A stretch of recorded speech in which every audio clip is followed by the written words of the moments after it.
Alors, bonjour tout le monde. Donc, je vais me présenter d'abord. Donc, je m'appelle Suzanne Tremblay. C'est moi aujourd'hui qui va animer la conférence de presse. Donc, plus particulièrement, je fais partie depuis le tout début d'Équité Outaouais avec plusieurs collègues de différents domaines. Donc, ça nous fait vraiment plaisir de vous accueillir ce matin. Donc, Équité Outaouais a décidé de tenir cette conférence de presse à ce stade-ci, car c'est quand même un moment important. Nous sommes à 1 an des prochaines élections provinciales.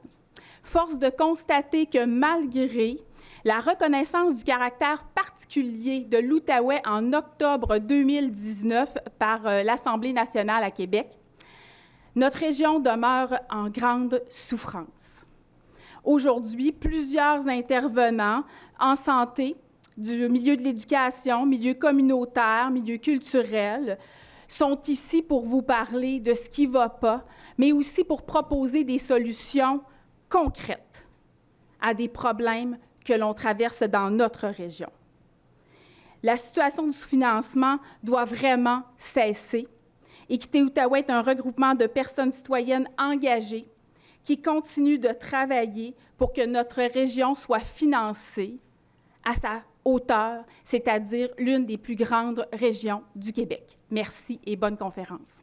Je vais en tout premier lieu inviter, on va y aller par différents secteurs, puis on va commencer avec le social.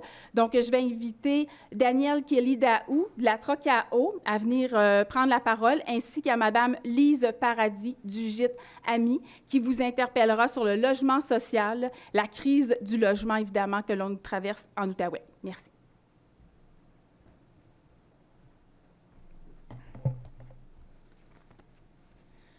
Merci beaucoup. Je vais monter un petit peu. Mon nom, c'est Danielle Kelly-Daou. Je suis directeur général à la Trocao, la table régionale des organismes communautaires autonomes de l'Outaouais. Je suis ici aujourd'hui pour parler du contexte du communautaire en Outaouais. Donc, le sous-financement chronique dans le milieu communautaire a atteint un niveau critique. On a été ignoré dans le budget du mois de mars, puis encore une fois, les organismes communautaires de l'Outaouais et du Québec ont été relégués à la cause du pas important ou du non important, laissés de côté dans la mise à jour économique du gouvernement Legault. Pourquoi le gouvernement de la CAQ abandonne-t-il le communautaire à son sort alors qu'il ne cesse de reconnaître que c'est un maillon essentiel du filet social? Le communautaire revendique un rehaussement financier d'au moins 460 millions à l'échelle du Québec pour faire le rattrapage nécessaire, un sous-financement qui date d'avant la pandémie. Or, nous savons que la pandémie a rallongé les listes d'attente, augmenté les demandes, rendu plus difficiles les liens de soutien et de solidarité entre les personnes dans la communauté, dû à l'isolement, pour ne nommer que quelques exemples concrets des impacts vécus sur le terrain. En Outaouais, c'est 20 millions qu'il manque juste pour les organismes qui sont en santé et services sociaux, financés au programme de soutien aux organismes communautaires qui est géré par le CIS de l'Outaouais. Donc, les organismes communautaires autonomes sont épuisés. On est épuisé par la pandémie, épuisé d'être pris pour acquis, d'être une arrière-pensée dans les décrets, épuisé par la crise de la main-d'œuvre qui est accentuée par le sous-financement chronique que j'ai mentionné et les réalités régionales qui l'accentuent, comme la proximité avec l'Ontario et la présence de la fonction publique fédérale, en plus des autres défis de la crise de la main-d'œuvre. On est épuisé aussi par le financement au compte-gouttes, le financement ponctuel et le financement qui suit les popularités du moment. On est épuisé par les programmes qui sont imposés du haut vers le bas, du modèle unique qu'on semble promouvoir, qui ne cadre pas avec les réalités régionales de l'Outaouais. Par exemple, avec les programmes récents d'air ouverte ou des éclaireurs. On est épuisé par l'absence de reconnaissance du rôle de l'action communautaire autonome sur toute la ligne. Les maillons communautaires du filet social en Outaouais s'effritent rapidement, alors qu'on sait que les impacts de la pandémie vont se faire sentir pour des années à venir. Le communautaire continue de jouer un rôle essentiel dans notre société à plusieurs niveaux, mais l'absence de soutien structurant du gouvernement menace ce rôle et toutes les personnes qui en subiront les conséquences et qui sont laissées à elles-mêmes. Le communautaire continue de jouer un rôle avant-gardiste dans le développement d'un tissu social fort, de réseaux d'entraide, d'innovation des pratiques sur le terrain, dans la prévention des problématiques sociales et dans la collectivisation des ressources. Donc, le gouvernement caquiste de François Legault doit prendre acte de la réalité qui est vécue sur le terrain en Outaouais et s'engager à rehausser le financement à la mission globale qui est récurrent pour l'ensemble des organismes d'action communautaire et dès aujourd'hui. Merci beaucoup.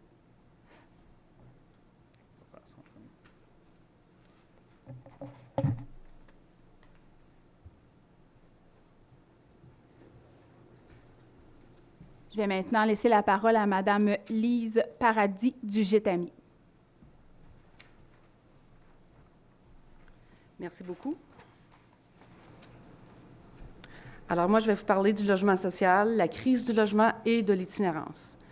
Malgré tous les projets mis en place depuis plus d'1 an, donc le projet Montcalm, le transit, les mini-milieux, la poursuite de la halte chaleur et du GTMI, qui totalise près de 200 personnes, ainsi que des places en hôtellerie pour des familles, le nombre de personnes et de familles en situation d'itinérance ne cesse d'augmenter. Les inondations, la tornade et la pandémie sont venues exacerber cette problématique que l'on voyait augmenter ces dernières années. Peu d'investissements dans la région pour augmenter le parc de logements primodiques de l'Office d'habitation de l'Outaouais. La complexité des programmes d'accès logis, donc il n'y a toujours pas d'arrimage entre la brique et le soutien communautaire. Il n'y a toujours pas de rehaussement en tenant compte de l'explosion des coûts des matériaux dans la région. L'essoufflement des groupes communautaires, comme Daniel vient de le mentionner, font que peu de nouveaux projets voient le jour. La hausse des prix des loyers, les rénovictions qui s'en mêlent, les PSL, programmes de soutien au logement qui arrivent au compte-gouttes. Comment peut-on dire qu'il n'y a pas d'urgence à agir et qu'il n'y a pas une crise majeure du logement dans l'Outaouais? La liste d'attente de l'OHO, l'Office d'habitation de l'Outaouais, dépasse 1000 ménages. En 2017 et 2020, le CRIO, qui est le collectif régional de lutte à l'itinérance en Outaouais, note une augmentation de 65 des familles sans logis et une augmentation de 26 pour les personnes seules. Ces chiffres ont explosé en 2021.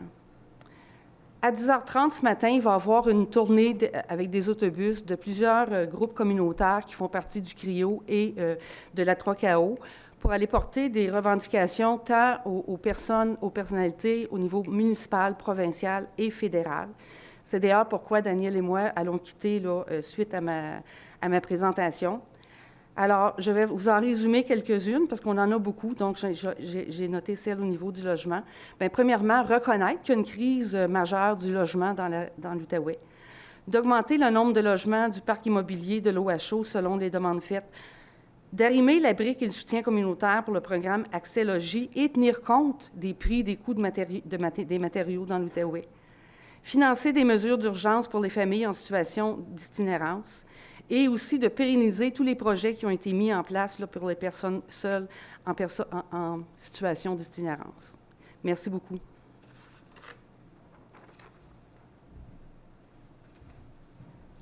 Ça sera maintenant au tour de M. Gilles Aubé, porte-parole en santé au sein d'Équité Outaouais. Merci, Suzanne. Alors, vous vous souvenez qu'en 2018, nous avions sorti une étude de l'IRIS qui avait fait beaucoup de bruit à l'époque, un sous-financement très important en santé et en éducation en Outaouais. Et on avait remarqué à l'époque 73 de la moyenne du Québec pour le financement de la santé physique, 76 pour la santé mentale, au lieu du 100 qu'on devrait avoir, 75 pour la déficience intellectuelle et 77 pour la gestion des bâtiments. Ça inclut la rénovation des hôpitaux, considérant que l'hôpital de Hull est un des plus vieux hôpitaux, les plus vétustes du Québec.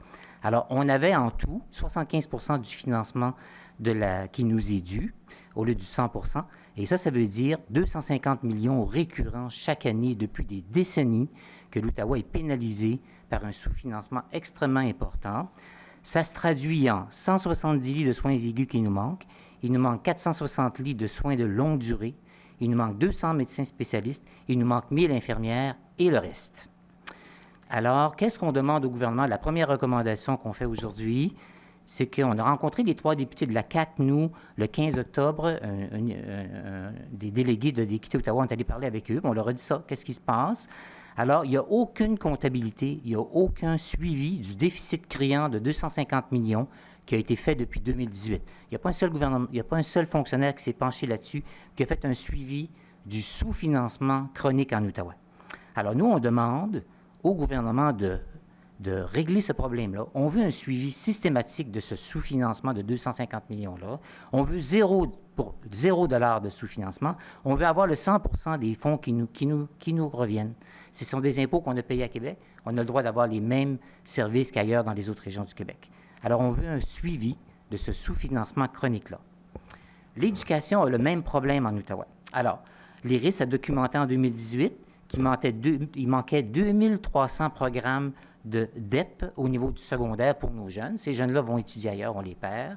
Il nous manque au cégep 2200 étudiants qui s'en vont étudier ailleurs à cause qu'on n'a pas assez de programmes. Puis à l'UQO, c'est 7400.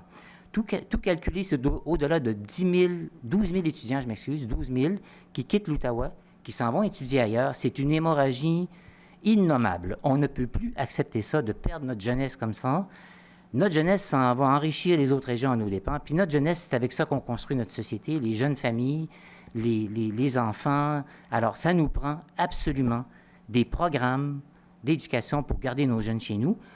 Ce que le recherchiste, M. Shepard, avait trouvé, c'était 141 millions qu'il nous faut pour créer ces 12 000 places-là en éducation secondaire, cégep et université. Alors, la recommandation, encore là, parce que la CAQ, le gouvernement, n'a pas fait un suivi de ce déficit de 141 millions-là. On demande encore une fois de faire un suivi serré et on demande un déficit de 0. On veut le 141 millions investis dans le public du Québec, dans le public de l'Outaouais.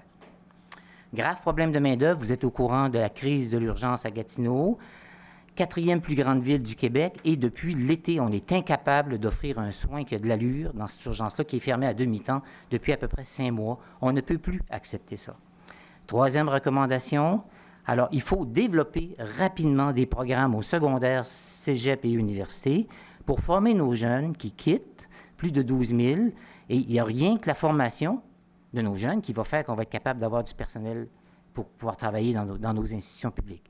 Il faut débloquer la formation, elle est là, la solution. Les primes que le gouvernement va faire, les 15 000 $ de primes et tout ça, c'est pas mauvais, mais c'est très insuffisant. Puis nous, notre problème, c'est pas un problème de primes, c'est un problème de programme pour que nos jeunes restent chez nous. Donc, il faut développer la formation académique. Nouvel hôpital de 600 lits qui s'en vient. Alors, je ne sais pas si vous savez, mais la région de Vaudreuil avait eu un hôpital promis depuis déjà 10 ou 12 ans par les libéraux. Saint-Jérôme, un hôpital promis aussi, bien avant nous. Puis nous, on est les 3e dans la région ouest du Québec là, qui s'attend à un hôpital. On va passer quand, nous? Est-ce qu'on va passer après les autres? La CAQ était arrivée au pouvoir. M. Legault, en 2018, je me souviens très bien dans ses conférences de presse, promettait l'hôpital en 2023. On n'a rien encore. Le terrain n'est même pas choisi encore. Il n'y a à peu près rien qui se passe. Et ces 2 projets-là, avant le nôtre, est-ce qu'ils vont nous tasser encore dans le coin, puis on va être remis encore à des décennies? Nous, ce qu'on demande, on veut que le gouvernement respecte ses promesses, puis on le veut, l'hôpital, en 2023. Déjà, ils ont dit que ce sera en 2030, puis je suis sûr que ça va être plus loin que ça. Et ça, on n'accepte pas ça. Cette infrastructure-là, elle nous est due, on en a besoin, puis on demande qu'elle soit faite le plus rapidement possible. Dernier point, accélérer le rapatriement des soins de l'Ontario vers le Québec. Qu'est-ce qui se passe? L'étude de l'IRIS avait documenté 107 millions par année de soins récurrents dans les 10 dernières années antérieures qu'on paie à l'Ontario pour avoir des soins. Et ça, on demande quoi? Que ça soit rapatrié, les soins au Québec. Pour rapatrier les soins au Québec, ça navigue à vue actuellement. Il n'y a aucun comité qui suit ça. Il n'y a aucune comptabilité qui est faite de ça. Dans les années 90 et jusqu'en 2003, jusqu'à temps que les libéraux prennent le pouvoir, il y avait un comité extrêmement intéressant qui s'appelait le Comité du rapatriement de l'Outaouais. Et eux, ils recommandaient à la Régie des recommandations pour rapatrier les soins. Ce comité-là a été aboli en 2003 et on demande que le comité soit remis sur pied pour avoir un rapatriement actif et progressif des soins de l'Ontario vers le Québec. Merci.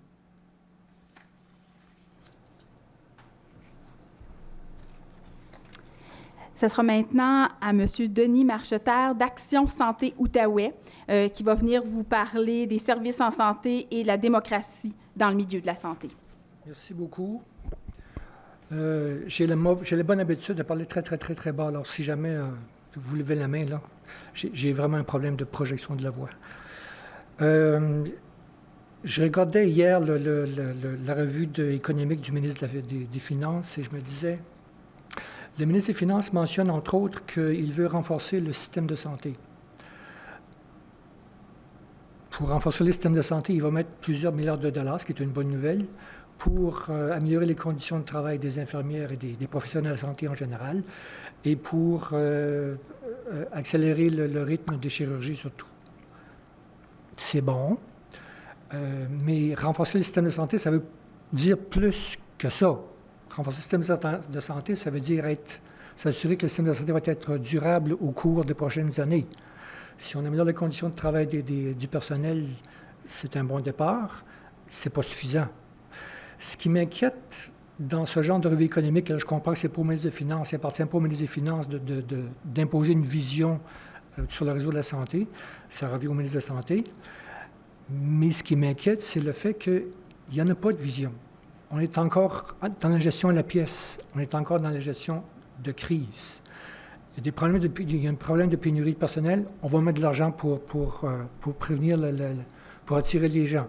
Il y a un problème de délai dans la chirurgie. On va mettre de l'argent pour... Oui, mais c'est quoi la vision des 5-10 ans? Là? Où est-ce qu'on va être dans 5-10 ans d'ici, plutôt que toujours dans la gestion de la pandémie? C'est ça qui m'inquiète. Il y a plusieurs études qui ont été publiées au cours des années, depuis 2018, 2019 et encore 2 cette année, en 2021.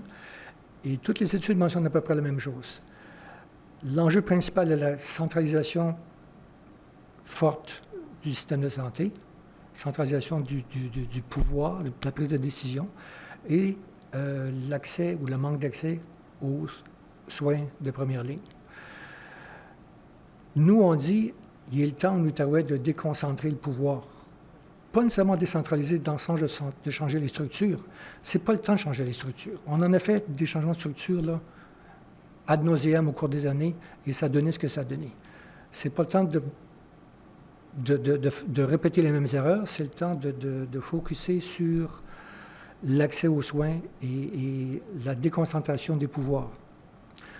Déconcentration des pouvoirs, ça veut dire donner les pouvoirs aux citoyens et aux professionnels de la santé. Laissons aux professionnels de la santé le soin de décider comment organiser leur travail, comment organiser leurs soins de santé. Il y avait une superbe entrevue hier matin à Radio-Canada, l'émission matinale radiophonique, d'un médecin de Baie-Saint-Paul. Les infirmières sont organisées ensemble et ont évité la fermeture temporaire de l'urgence à l'hôpital de Baie-Saint-Paul. Wow! Pourquoi on ne peut pas faire ça ici? Pourquoi ce ne serait pas possible en Outaouais de faire ce genre de choses-là? Il y a un groupe de citoyens à Saint-André-Avelin qui se bat depuis quelques semaines pour obtenir les services de prise de sang à Saint-André-Avelin. Un service qui est plutôt de base, prise de sang. On doit aller à Montebello ou à Papineauville pour obtenir ce service-là, et ce n'est pas accessible à tout le monde parce qu'il y a des gens qui ne peuvent pas conduire, parce qu'il y a des gens qui sont trop vieux pour s'y rendre et tout et tout. Pourquoi faudrait-il que ce soit le CIS qui décide au nom des citoyens de Saint-André-Avelin ce qui est bon pour eux? Pourquoi on ne pourrait pas laisser le soin aux gens de Saint-André-Avelin de s'organiser, de se trouver une infirmière, puis d'assurer le service de prise de sang au moins 1 fois ou 2 fois par semaine? Non, il faut que le CIS de l'Outaouais décide. Quelle est la logique? Pourquoi faudrait-il que le site de l'hôpital de Gatineau soit décidé, en fin de compte, en fin de ligne, par le ministre de la Santé et non pas par le CIS de l'Outaouais? En quoi on serait à ce point incompétent pour ne pas pouvoir décider, nous, du site de l'hôpital de Gatineau? Je ne comprends pas. Pourquoi ne pas déconcentrer les pouvoirs pour accélérer les délais, éviter les délais? Pourquoi ne pas déconcentrer les pouvoirs pour donner aux professionnels de la santé le soin de s'organiser, par conséquent d'améliorer la qualité des soins de santé? Et pourquoi ne pas donner plus de pouvoir aux citoyens pour s'organiser puis offrir des soins de santé adaptés à chacune des communautés, surtout en milieu rural? Ça, c'est le premier problème. Deuxième problème, accès aux soins de première ligne. Il est peut-être le temps de penser autrement, le soin de première ligne. Il est peut-être le temps de se dire que passer obligatoirement par un médecin pour avoir accès à tous les services, ça ne marche plus. Il n'y en a plus assez de médecins, là. C'est pas compliqué. Pensons autrement, sortons des sentiers battus. On peut avoir des infirmières dans les GMF, on peut avoir des ergothérapeutes, des physiothérapeutes ou des psychologues ou je ne sais trop, dans les CLSC ou ailleurs, pour faciliter l'accès à ces services-là, autant en santé physique qu'en santé mentale, plutôt que de devoir passer par un médecin obligatoirement. On peut-tu avoir les soins dont on a besoin au moment opportun avec la personne dont on a besoin, le spécialiste dont on a besoin?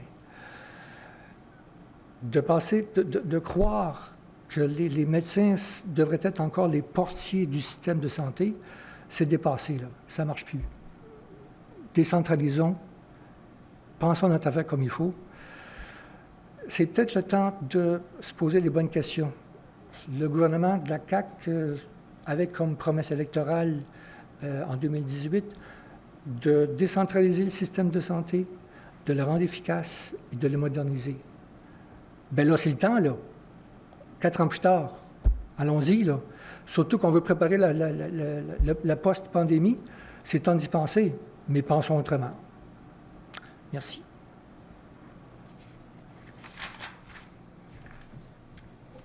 Je vais maintenant inviter mon collègue en éducation, donc M. Christian Bernier, qui est président du syndicat des enseignants et des enseignants au Cégep de l'Outaouais. Il viendra vous parler de la situation au niveau de la formation professionnelle, au niveau des cégeps ainsi que du milieu universitaire.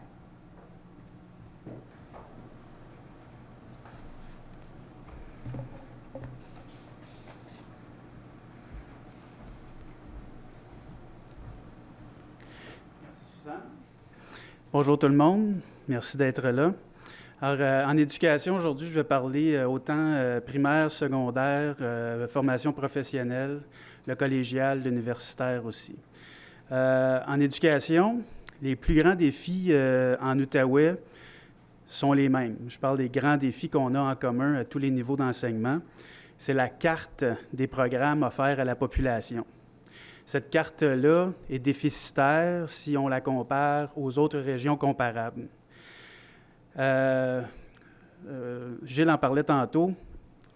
Au professionnel, c'est environ 2500 étudiants qu'on perd à chaque année, bon an, mal an, qui s'en vont dans d'autres régions parce qu'on n'offre pas en Outaouais assez de programmes professionnels. Au collégial, c'est le même nombre aussi. Environ 2500 étudiants du niveau collégial quittent pour d'autres régions parce qu'on n'offre pas assez de programmes à notre jeunesse en Outaouais.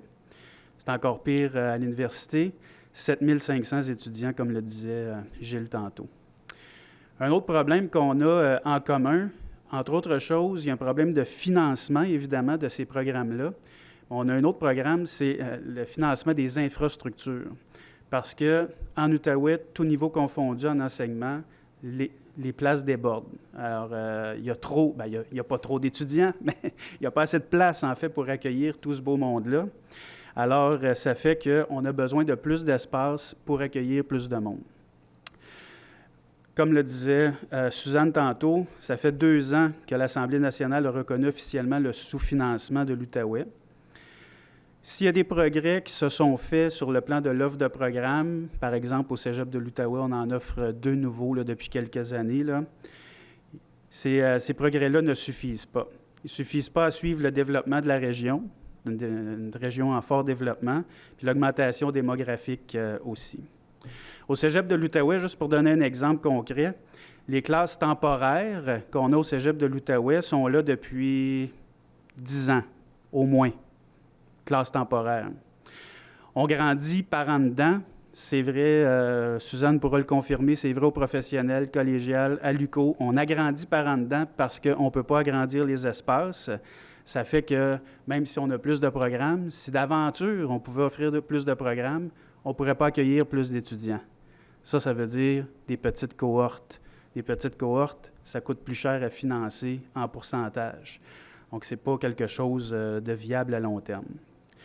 Un des obstacles aussi qu'on a, c'est le fait que le caractère régional de nos institutions nous pousse dans une voie dont l'issue est incertaine.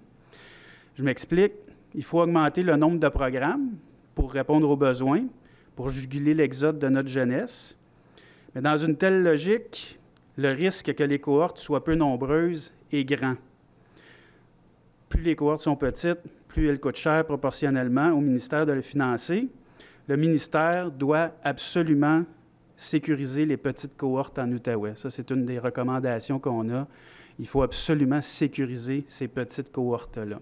Si on veut garder notre monde, c'est pas vrai que dans les petits programmes de 15 étudiants, on va ouvrir les programmes alors que le besoin est réel et se fait sentir.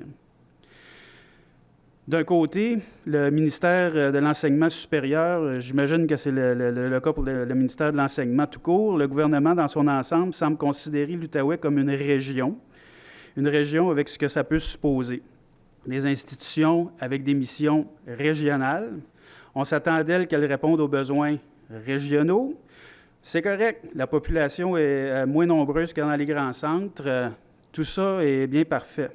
Mais d'un autre côté, en Outaouais, on nous bloque l'accès à un financement régional.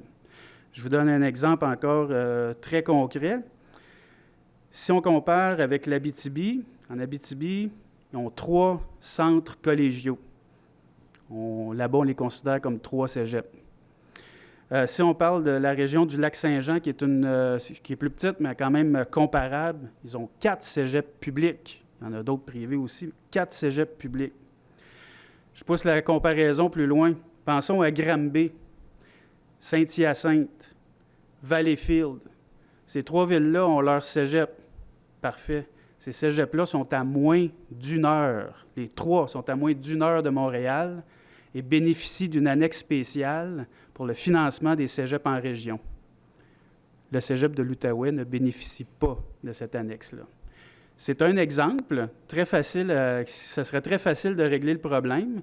C'est le même problème avec les DEP aussi. Il faut financer les petites cohortes, ouvrir des programmes, construire des infrastructures pour recevoir ce monde-là. C'est la même chose à l'UQO aussi. Alors, on pose la question comme ça.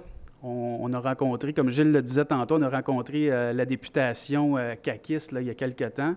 On leur a posé la question, qu'est-ce que vous comptez faire? Je repose la question parce qu'on n'a toujours pas la réponse. Qu'est-ce que le gouvernement compte faire pour régler cette situation-là? Merci.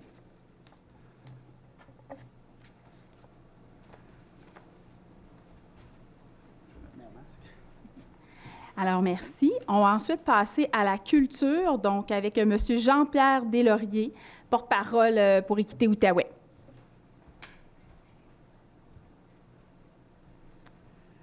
Merci beaucoup, Madame la Présidente. Je vais vous parler surtout du musée régional, quelque chose qui nous tient à cœur, Équité Outaouais. Il y a quelques années, M. Blanchette avait réalisé une étude très intéressante sur le sujet et puis démontrait, en étudiant les chiffres de Statistique Québec, l'Institut de la statistique, que la région était largement sous-financée pour ce qui touchait les dépenses que le gouvernement faisait dans le domaine des musées. Savez-vous comment on reçoit par région, par année, nous autres ici, pour les musées et le patrimoine? Nous recevons la magnifique somme de 2,52 $. Hein? 2,50 $. On est les derniers du rang dans toutes catégories confondues, mes amis.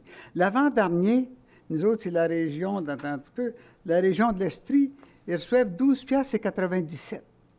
On dirait que c'est probablement largement insuffisant, mais nous autres, à 2,52 $, qu'est-ce que vous voulez qu'on fasse dans le patrimoine avec ça? Bon, c'est certain qu'on est la seule région au Québec à ne pas avoir de musée régional, mes amis. La seule région. Mais c'est certain qu'à 2,52 $, on ne peut pas aller bien loin, hein? Bon, c'est évident. Le projet de musée, il se tient debout parce que c'est des bénévoles qui travaillent avec courage et constance, là. Mais on est largement sous-financé, c'est évident. Ça fait que, oui, ceci dit, c'est certain que les gouvernements nous ont oubliés au cours des dernières années. Le présent gouvernement, c'est un petit peu différent. Ce n'est pas encore le Pérou, mais quand même. On avait eu une entrevue avec Mme Roy, la ministre de la Culture, et elle avait dit qu'elle nous aiderait. De fait, ils ont aidé le réseau du patrimoine, ils ont donné Cuxen pour se structurer, obtenir des lettres patentes, les règlements généraux. Et le musée là, va tenir son premier conseil d'administration bientôt. Là. Bon. Fait que c'est un début. Au moins, le musée a une existence légale. Ça fait ça. Puis en même temps aussi, il faut dire que le ministre Lacombe s'est prononcé, s'est appuyé vraiment ouvertement, officiellement, là, ce projet-là. Bon. Fait que ça fait ça. Mais cela dit, c'est toujours juste 2,52 $, hein? Il ne faut pas oublier ça, mes amis. Même si le gouvernement semble être mieux disposé, là. Ça fait que nous autres, on va continuer à suivre ce dossier-là. Équité Outaouais va continuer à s'intéresser à ça. On va regarder ce que le gouvernement fait ou ne fait pas. Puis on va continuer à leur rappeler que 2,52 $, c'est vraiment pas assez pour mettre sur pied un bon musée. Voilà, je vous remercie beaucoup.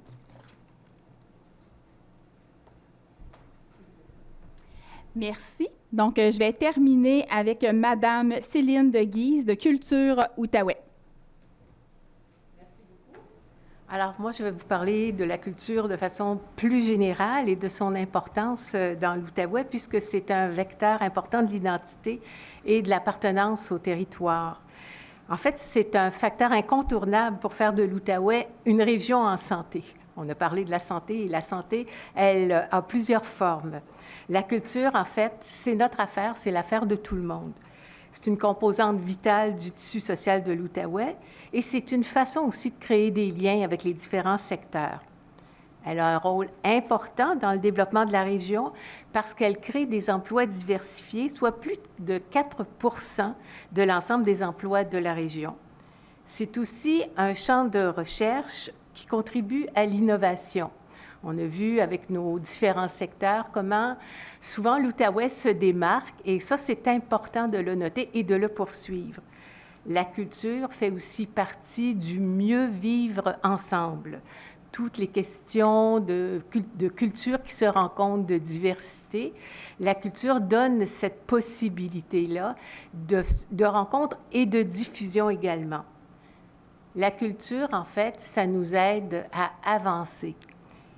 Et quand on regarde, puis là, je vais aller dans le même sens que mes collègues qui ont parlé précédemment, un diagnostic de l'Observatoire du développement de l'Outaouais, en 2019-2020, les dépenses moyennes par habitant du gouvernement du Québec dans les régions comparables à l'Outaouais sont 9 fois plus élevées en ce qui concerne les arts de la scène, 7 fois plus élevées en cinéma, 4 fois plus élevées pour les livres et périodiques, 2,5 fois plus élevées pour le patrimoine, les institutions muséales et les archives, et 1,8 fois plus élevées pour les bibliothèques. Alors, on voit ici le décalage. Pourtant, on sait que l'Outaouais compte de nombreux créateurs, artistes, écrivains, musiciens, acteurs, gens de théâtre et autant de gens passionnés et d'organismes qui sont voués à leur défense. La pandémie a eu et a toujours un énorme impact sur la vie culturelle, que ce soit sur la fréquentation des salles de spectacle, de cinéma, les activités culturelles de toutes sortes. Le public n'est pas encore au rendez-vous et plusieurs créateurs ont dû se recycler dans d'autres domaines pour pouvoir survivre. Alors, c'est aussi notre responsabilité d'aller les chercher et d'être présents sur la scène culturelle. On l'a mentionné, nous vivons quotidiennement une situation frontalière. Même si nous avons la chance d'avoir un conservatoire de musique, une université dynamique avec l'École multidisciplinaire de l'image qui offre la maîtrise en muséologie et pratique des arts, nos artistes prennent souvent le large pour être mieux écoutés et reconnus. Mentionnons tout particulièrement l'exode des comédiens et des artisans du cinéma vers Ottawa et la fermeture de maisons d'édition ici en Outaouais. Nous manquons d'ateliers, de salles adéquates pour faire connaître ce qui se fait ici. Au-delà de Gatineau, l'ouest du Québec a une ruralité importante et possède une plateforme culturelle riche et diversifiée, mais a aussi des défis considérables et particuliers. Depuis plus de 40 ans, Culture Outaouais s'engage à défendre l'intérêt de ses membres et à faire connaître la pratique artistique professionnelle et l'importance de la culture dans le développement régional. Elle a démontré sa capacité d'adaptation lors de la pandémie, pivotant à la plateforme numérique avec habileté et agissant en tant que rassembleur de personnes et de groupes. Culture Outaouais travaille avec de nombreux partenaires, soit dans le domaine de l'éducation, de l'économie, du tourisme et des arts. C'est important d'être avec vous pour nous, aujourd'hui, pour joindre nos efforts afin que la région de l'Outaouais soit appréciée à sa juste valeur. Et je vais vous citer un petit paragraphe d'un document qu'on a fait avec Odo, La culture en Outaouais, un document que vous pouvez consulter dans les pochettes. Il apparaît primordial de reconnaître et de promouvoir la culture comme un puissant levier d'un développement économique durable à l'échelle locale, régionale et nationale. Et comme solution possible pour l'Outaouais, on souhaite que le gouvernement du Québec ainsi que l'ensemble du milieu reconnaissent le travail des artistes et des organisations culturelles à leur juste valeur par un engagement constant, que le gouvernement du Québec augmente ses investissements dans le secteur des arts et de la culture pour rejoindre, comme dans les autres domaines, la moyenne québécoise, que le gouvernement du Québec ose la culture en soutenant les projets structurants d'infrastructures et d'équipements du milieu culturel et accorde un soutien financier récurrent à la mission des organismes culturels, parce qu'on donne souvent à des projets, mais de projet en projet, nos organismes s'épuisent et ils ont besoin d'un appui vraiment constant. Quant à nous, il est important de créer de nouveaux partenariats des arts et de la culture, au-delà des partenariats habituels, pour qu'ils puissent contribuer aux mouvements sociaux et environnementaux indispensables à notre avenir. Merci beaucoup. Alors, merci. Je vous remercie d'avoir été présent aujourd'hui. On a entendu là, plusieurs intervenants qui sont passionnés par notre région puis par son développement également. Hier, le ministre a fait une mise à jour économique et malheureusement, rien pour notre région, rien pour l'Outaouais. L'Outaouais, on est des citoyens et citoyennes qui participons à l'économie du Québec et on doit aussi avoir notre juste part. Notre région, elle est en souffrance. Notre région a des retards importants. Le gouvernement doit nous entendre. Le gouvernement ne peut pas laisser la situation telle qu'elle est. On n'est pas au moment de solutions qui s'appliquent à l'ensemble du Québec pour l'Outaouais. On doit la regarder pour ce qu'elle est, notre région. On doit lui donner des solutions concrètes pour son développement et son financement. Et ça, c'est pour l'ensemble des citoyens, mais aussi pour donner espoir à notre jeunesse. Notre jeunesse qui doit évoluer dans une belle et grande région qui fait partie du Québec à part entière. Et nous, ce qu'on souhaite, c'est que nos élus, on est à 1 an des prochaines élections, mais que le message soit entendu. On va continuer de militer. Les citoyens et citoyennes vont continuer de s'unir parce qu'on a une belle région, mais le gouvernement doit la financer à sa hauteur. Merci et bonne journée.